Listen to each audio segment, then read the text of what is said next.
إنما يخشى الله من عباده العلماء. اللهم صل على سیدنا محمد صلی اللہ علیہ وسلم۔ انشاءاللہ تعالی آج کے درس میں ہم زبان کی حفاظت، غیبت اور برا کہنے کے بیان کو دیکھیں گے۔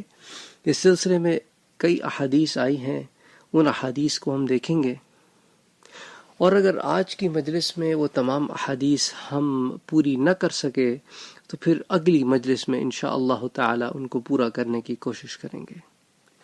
اس ضمن میں جو پہلی حدیث ہے اسے امام بخاری روایت کرتے ہیں۔ حضرت سہل بن سعد رضی اللہ تعالی عنہ سے روایت ہے کہ رسول اکرم صلی اللہ علیہ وآلہ وسلم نے فرمایا، جو شخص مجھ کو اس چیز کی ضمانت دے جو اس کے دونوں کلوں کے درمیان ہے، یعنی دونوں جبڑوں کے درمیان ہے، یعنی کہ زبان، اور اس چیز کی ضمانت دے جو اس کے دونوں پاؤں کے درمیان ہے، یعنی کہ انسان کی شرمگاہ، اگر ان دونوں چیزوں کی ضمانت دو کہ ان سے گناہ نہیں کرو گے، ان سے برائی نہیں کرو گے، تو اس کو میں جنت کی ضمانت دیتا ہوں۔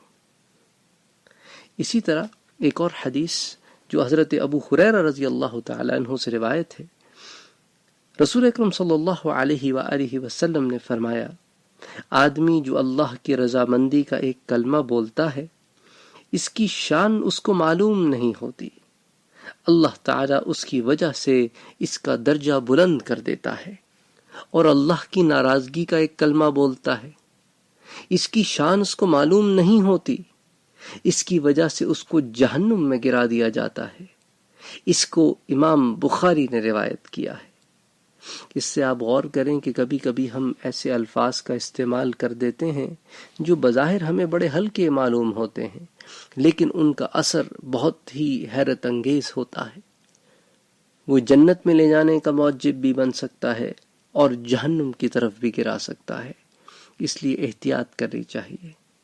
اسی طرح ایک اور حدیث ہے جو متفق علیہ حدیث ہے، اور جیسا کہ میں پہلے بھی آپ کو بتا چکا ہوں کہ متفق علیہ وہ احادیث ہیں جن کو امام بخاری اور امام مسلم دونوں نے روایت کیا ہے اور اپنی کتب میں شامل کیا ہے۔ یہ حضرت عبداللہ ابن مسعود سے روایت ہے، کہا کہ رسول اکرم صلی اللہ علیہ وآلہ وسلم نے فرمایا، مسلمان کو گالی دینا گناہ ہے اور اس کو قتل کرنا کفر ہے۔ انا للہ و انا الیہ راجعون۔ آج کتنے ہی لوگ ہیں جو ان گناہوں میں مبتلا ہیں، اللہ سب کی ہدایت کا فیصلہ فرمائے۔ اسی طرح ایک اور متفق علیہ حدیث جس کو حضرت ابن عمر رضی اللہ تعالی عنہ روایت کرتے ہیں، اور احادیث کی کتابوں میں جب بھی آپ ابن عمر کا نام سنیں اس سے مراد حضرت عبداللہ ابن عمر ہوتے ہیں، کیونکہ حضرت عمر کے کئی بیٹے تھے، تو ابن عمر یعنی عمر کا بیٹا۔ اب کون سا بیٹا؟ تو علم الحدیث میں اس سے مراد عبداللہ ابن عمر ہوں گے۔ تو رسول اکرم صلی اللہ علیہ وآلہ وسلم نے فرمایا، جو آدمی اپنے مسلمان بھائی کو کافر کہے، اس کلمہ کفر کے ساتھ ایک آدمی پھرتا ہے، یعنی کہ یا تو کہنے والا کافر ہے یا جس کو کہا جا رہا ہے وہ کافر ہے، تو دونوں میں سے کسی ایک پر کفر کا فتویٰ پھر لازم ہو جائے گا۔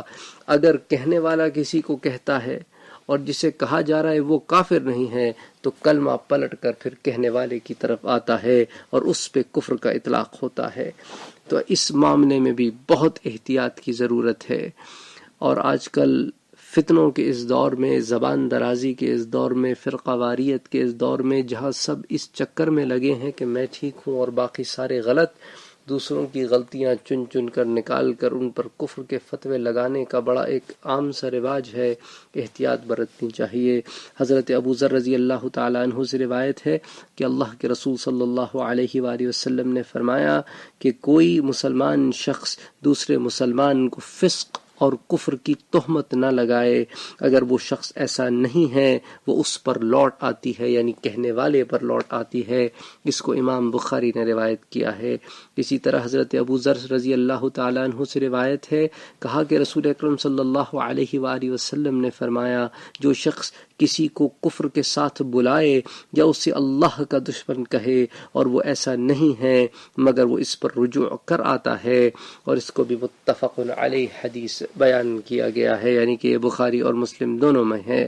حضرت انس اور حضرت ابو ہریرہ دونوں سے روایت ہے، یعنی یہ حدیث دو سلسلوں سے آتی ہے۔ اس کو امام مسلم نے روایت کیا ہے کہ رسول اکرم صلی اللہ علیہ وآلہ وسلم نے فرمایا کہ ایک دوسرے کو گالی دینے والوں میں سے جو شخص پہل کرے اس کے ذمے گناہ ہے جب تک مظلوم تجاوز نہ کرے۔ اسی طرح حضرت ابو ہریرہ رضی اللہ تعالیٰ عنہ سے روایت ہے، کہا رسول اکرم صلی اللہ علیہ وآلہ وسلم نے فرمایا سچ کہنے والے کو بہت لعنت کرنے والا نہیں بننا چاہیے۔ اس کو امام مسلم نے روایت کیا ہے، یعنی جس کی زبان پر سچ رواں ہو، جو صادق ہو، اس کو پھر ایسا شخص نہیں ہونا چاہیے جو دوسروں پر لعنتیں بھیجے۔ اس کو اس بارے میں بھی احتیاط کرنی چاہیے۔ حضرت ابو درداء رضی اللہ تعالی عنہ سے روایت ہے کہ وہ کہتے ہیں کہ میں نے رسول اکرم صلی اللہ علیہ وآلہ وسلم کو فرماتے سنا ہے کہ زیادہ لعنت کرنے والے لوگ قیامت کے دن نہ تو شہادت دینے والے ہوں گے نہ شفاعت۔ اللہ اکبر، اللہ محفوظ رکھے ہماری زبانوں کو، اللہ اپنی حفاظت میں رکھے۔ اس روایت کو امام مسلم نے روایت کیا ہے۔ حضرت ابو ہریرہ سے روایت ہے، کہا رسول اکرم صلی اللہ علیہ وآلہ وسلم نے فرمایا جب کوئی آدمی کہے کہ آدمی ہلاک ہو گئے ہیں، وہ سب سے زیادہ ہلاک ہونے والا ہے۔ اس کو امام مسلم نے روایت کیا ہے۔ اسی طرح حضرت ابو ہریرہ سے روایت ہے کہ رسول اکرم صلی اللہ علیہ وآلہ وسلم نے فرمایا قیامت کے دن بدترین آدمی تم اس شخص کو پاؤ گے جو دو رویے ہے، یعنی کہ ایک جماعت کے پاس ایک طریقے سے آتا ہے اور دوسری جماعت کے پاس دوسرے طریقے سے جاتا ہے، یعنی اس کے طریقوں میں نفاق ہے کہ جس مجلس میں جاتا ہے اسی کے رنگ میں رنگ جاتا ہے، اس کا کوئی اپنا موقف، اپنا کوئی سٹینڈ پوائنٹ نہیں ہے، وہ سب کو خوش کرنے میں لگا رہتا ہے، تو ایسا شخص جو ہے وہ نفاق کا شکار ہے۔ تو اس حدیث کو امام بخاری اور امام مسلم دونوں نے روایت کیا ہے۔ تو انسان کو چاہیے کہ اپنے لیے ایک سٹینڈرڈ بنائے اور پھر اس سٹینڈرڈ پہ زندگی گزارے اور ایک موقف رکھے، ایک چہرہ رکھے۔ حضرت حذیفہ رضی اللہ تعالی عنہ سے روایت ہے، کہا کہ میں نے رسول اکرم صلی اللہ علیہ وآلہ وسلم سے سنا ہے، فرماتے تھے جنت میں چغل خور داخل نہیں ہوگا۔ یہ حدیث بھی متفق علیہ حدیث ہے، یعنی اس کو امام بخاری اور امام مسلم دونوں نے روایت کیا ہے۔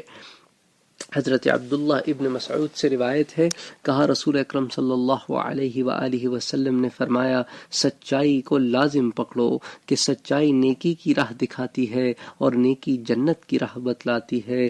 آدمی ہمیشہ سچ بولتا ہے اور سچ بولنے کی کوشش کرتا ہے، یہاں تک کہ اللہ کے نزدیک صدیق لکھا جاتا ہے۔ اور جھوٹ بولنے سے بچو، جھوٹ بولنا فسق کی طرف پہنچاتا ہے اور فسق دوزخ میں پہنچاتا ہے۔ آدمی ہمیشہ جھوٹ بولتا رہتا ہے اور جھوٹ بولنے کی کوشش کرتا ہے، یہاں تک کہ اللہ کے ہاں اسے کذاب لکھ دیا جاتا ہے۔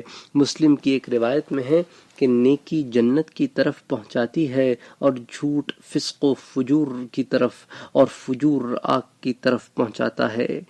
اسی طرح ایک اور حدیث ام کلثوم رضی اللہ تعالی عنہا سے روایت ہے، کہا کہ رسول اکرم صلی اللہ علیہ وآلہ وسلم نے فرمایا کہ کذاب وہ شخص نہیں ہے جو لوگوں میں اصلاح کرتا ہے اور اچھی باتیں کہتا ہے اور اچھی باتیں لوگوں تک پہنچاتا ہے۔ اسی طرح حضرت مقداد بن اسود رضی اللہ تعالی عنہ سے روایت ہے، کہا رسول اکرم صلی اللہ علیہ وآلہ وسلم نے فرمایا کہ جس وقت تم تعریف کرنے والوں کو دیکھو ان کے منہ میں مٹی ڈالو۔ اس روایت کو امام مسلم نے روایت کیا ہے، یعنی کہنے کا مقصد یہ ہے کہ جو بہت زیادہ تعریف کرتے ہیں، جو بہت زیادہ لوگوں کو ابھار کر خود ستائی کی طرف لے کے جاتے ہیں، مٹی ڈالنے سے مراد یہ نہیں ہے کہ آپ دفعتاً ان کے منہ میں جا کے مٹی ڈال دیں۔ کہنے کا مقصد ہے کہ ان سے پھر آپ کنارہ کشی اختیار کریں اور ایسے لوگوں کی مجلسوں میں نہ بیٹھا کریں جو ہارا وقت آپ کی خود ستائی کرتے رہتے ہیں کہ ممکن ہے یا آپ کا دماغ خراب کر دیں یا کہیں اور بیٹھیں، تو پھر ایسے لوگ آپ کی برائی بھی کرتے ہیں جو صرف منہ پہ میاں مٹھو بنتے ہیں۔ اسی طرح حضرت ابو بکر سے روایت ہے کہ حضور نے صلی اللہ علیہ وآلہ وسلم کے پاس ایک آدمی نے ایک دوسرے شخص کی تعریف کی۔ آپ نے فرمایا تیرے لیے افسوس ہو، تو نے اپنے بھائی کی گردن کاٹ ڈالی۔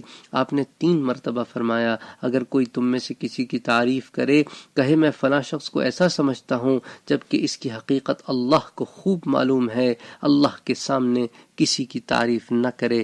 یعنی کہنے کا یہ مقصد ہے کہ وہ شخص جس کی تعریف کی جا رہی ہے اس کا نفس موٹا ہو جائے گا، کیونکہ ہر ایک کی کیفیت الگ ہوتی ہے۔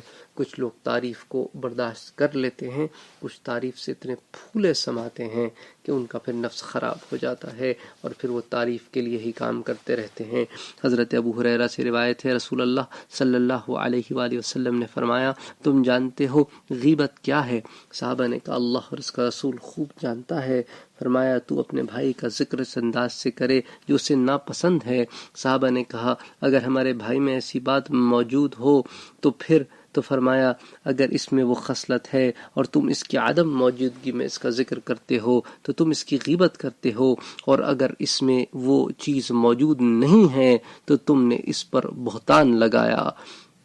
اور ایک روایت میں ہے، پہلی روایت جو ذکر کی اسے امام مسلم نے روایت کیا ہے، اور ایک روایت میں ہے کہ جس وقت تو اپنے بھائی کی اس خصلت کا ذکر جو اس میں ہے تو نے کیا تو اس کی تو نے غیبت کی، اور اگر وہ خصلت اس میں نہیں ہے تو تو نے اس پر بہتان لگایا۔ حضرت عائشہ رضی اللہ تعالی عنہا سے روایت ہے کہ ایک آدمی نے رسول اکرم صلی اللہ علیہ وآلہ وسلم کے پاس آنے کی اجازت طلب کی۔ فرمایا اس کو اجازت دو، اپنی قوم کا بڑا آدمی ہے۔ جب وہ آپ کے پاس آ کر بیٹھا آپ نہایت خندہ پیشانی کے ساتھ پیش آئے اور اس کے لیے تبسم کیا۔ جب وہ آدمی چلا گیا عائشہ رضی اللہ تعالی عنہا نے کہا اے اللہ کے رسول آپ نے اس شخص کو ایسا ایسا کہا، پھر آپ خندہ روئی سے پیش آئے اور اس کے ساتھ میٹھی میٹھی باتیں کی۔ اللہ کے رسول نے فرمایا تو نے مجھ کو فحش گو کب پایا ہے؟ اللہ کے نزدیک قیامت کے دن بدترین وہ آدمی ہوگا جس کو لوگ اس کی فحش گوئی کی وجہ سے چھوڑ دیں۔ یہ حدیث متفق علیہ ہے، اس کو امام بخاری اور امام مسلم نے روایت کیا۔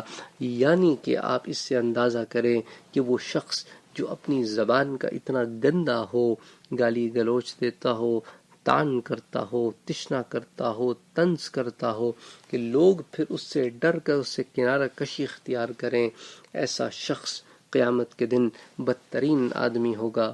تو ہمیں اپنی زبانوں کی حفاظت کرنی چاہیے۔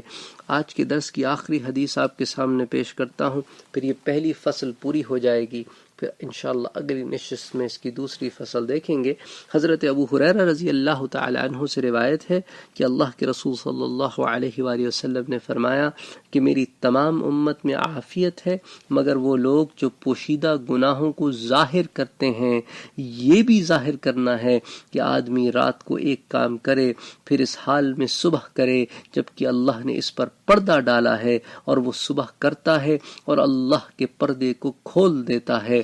یہ حدیث متفق علیہ ہے۔ یعنی کہنے کا مقصد ہے کہ ایک آدمی ایک تو غلط کام کرے پھر اس غلط کام کی تشہیر کرے، ایک گناہ کرے اللہ اس گناہ کو اس کے لیے چھپائے اور وہ اپنے گناہ کو عیاں کرے، اور اس عیاں کرنے سے اس کی اپنی شیری کا وہ اظہار کرتا ہے، اور اس شیری سے بہت سارے لوگ اس گناہ کی طرف رغبت کر سکتے ہیں۔